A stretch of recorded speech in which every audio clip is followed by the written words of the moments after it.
हे महाराज, आज तो बहुत ही शुभ दिन है, बहुत ही पावन दिन है। महाराज, आप तो जानते ही हैं, जिनके दर्शन के लिए ऋषि मुनि हजारों वर्ष तपस्या करते हैं, किंतु फिर भी उन प्रभु के दर्शन नहीं होते। किंतु आज उन नारायण से आपकी तो मित्रता हो गई है।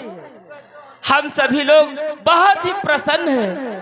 किंतु महाराज, हम सभी लोग प्रसन्न हैं और अपने प्रभु बहुत दुखी हैं। इसलिए आप प्रभु से कहें, क्यों ना चलो उनको आपके बगीचे से टहला लाते हैं, मीठे मीठे फल खिलाएंगे, जिससे प्रभु का मन भी लग जाएगा।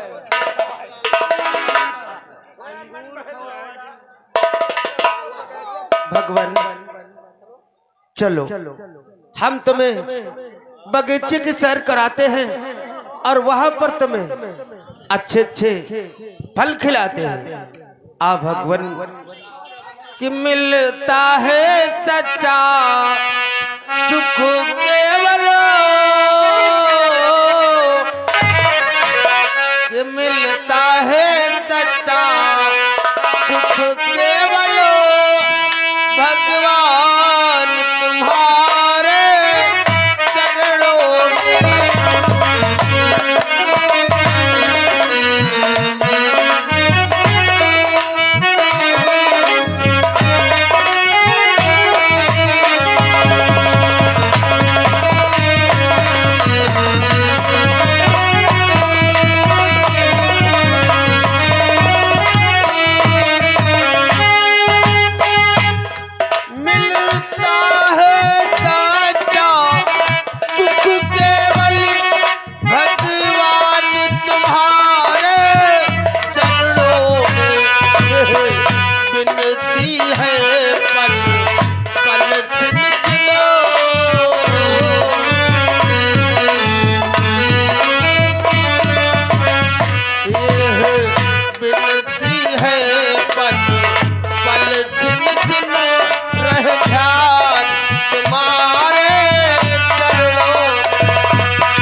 क्या बात महाराज, कुछ तबीयत पिरात का?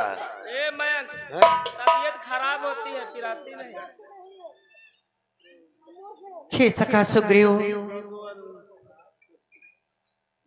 जब से हम ऋषमुख पर्वत पर आए हुए हैं, तब से सदैव तुमको उदास ही पाया है और तुम्हें चिंता में देख करके हमारा भी हृदय चिंतित हो जाता है।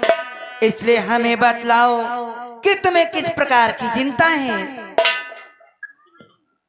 हे भगवान, आप मेरे हृदय का हाल जानना चाहते हैं तो मैं अवश्य बतलाऊंगा भगवान। बोलो कपिराज। सुनो भगवान, हम दो भाई थे।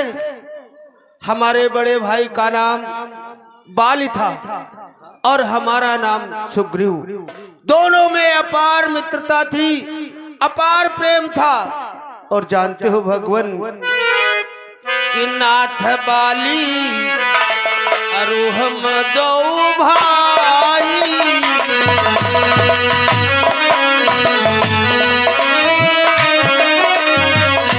नाथ बाली अरु मैं दो भाई, प्रीति रही कछु बरत न जाई।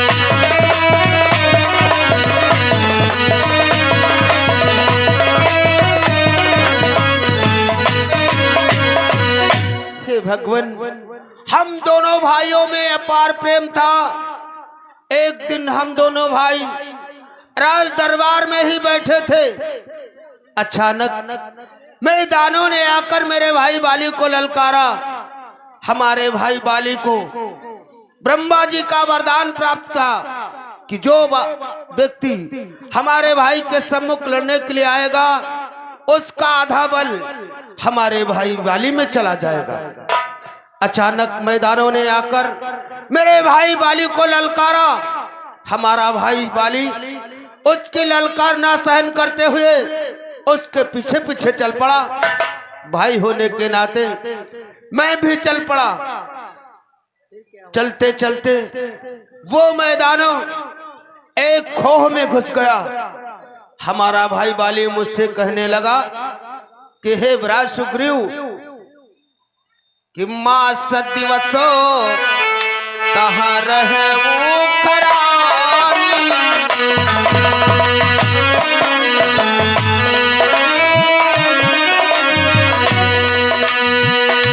माँ सदिवसो कहाँ रहे वो खरारी, निकली रुधिर भारत भारी।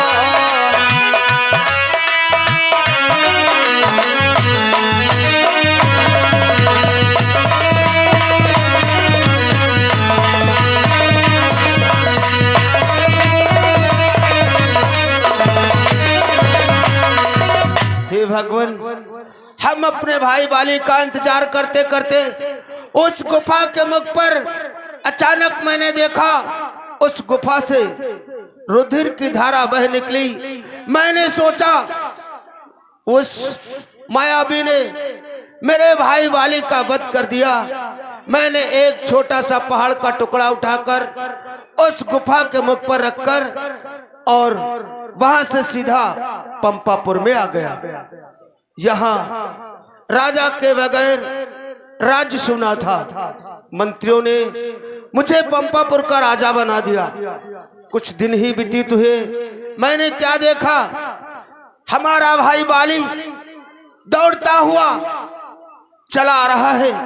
जब तक मैं उससे सिंहासन से उतरकर कुछ कहता सुनता, उसने आकर सिंहासन पर बैठा हुआ देखकर क्रोध के मारे मुझे सिंहासन से उठाकर नीचे पटक दिया। और इतना ही नहीं, मेरी पत्नी भी छीन ली और मुझे घर से बेघर कर दिया। तब से हम इस ऋषिमुर पर्वत पर रहते हैं भगवान। बस कपराज बस, उसने ऐसा दुष्टता का कार्य किया है। हम तुम्हें वचन देते हैं कि संध्या तक हम बाली का वध करके तुम्हारी पत्नी तथा तुम्हारा सिंहासन तुम्हें वापस लौटा देंगे। ये क्या कहते हो भगवान? मेरा भाई वरदानी है, बलशाली है। उसके सम्मुख आने वाले का बल उसके शरीर में आ जाता है। इसलिए मुझे विश्वास नहीं होता कि तुम हमारे भाई बाली पर विजय को प्राप्त कर सकते हो। तो कपिराज आप ही बताएं, आपको किस प्रकार से विश्वास होगा? इधर दृष्टि डालो भगवान।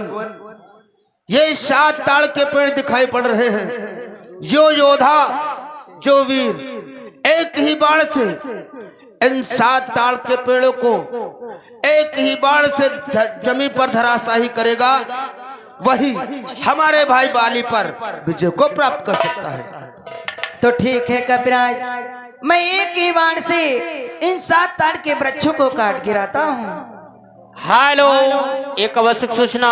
लाइट ऑपरेटर, अगर मेरी आवाज पा रहे हैं तो कृपया मंच पे लाइट जला दें। Light operator.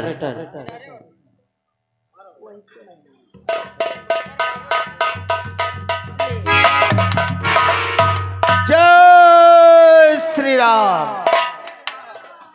अब मुझे विश्वास हो गया कि तुम मेरे भाई बाली पर अवश्य विजय को प्राप्त कर सकते हो। तो जाओ सुग्रीव, तुम बाली से रण करने के लिए जाओ।